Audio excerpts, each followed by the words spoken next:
Let me tell you guys about this anime set that our educator just did. So first, what she's doing here is she's mapping out the eye. She's putting basically the mapping on the client with her eyes open, just to know exactly where she's going to be putting the spikes so she can place them strategically throughout the eye and so that they're symmetrical.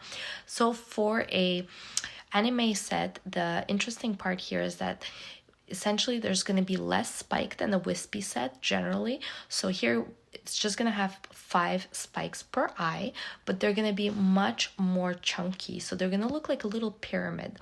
The sizes are 10 to 18 millimeters for the main spikes. And as you can see, this is 16 millimeters, the central spike. And then there's going to be 15 and 14 millimeters, which are going to be on the side, basically supporting that particular spike.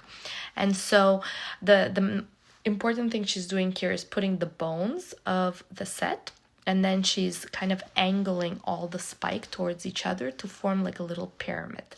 So if you want part 2 of how to do anime sets, let me know in the comments below and I will put up that video.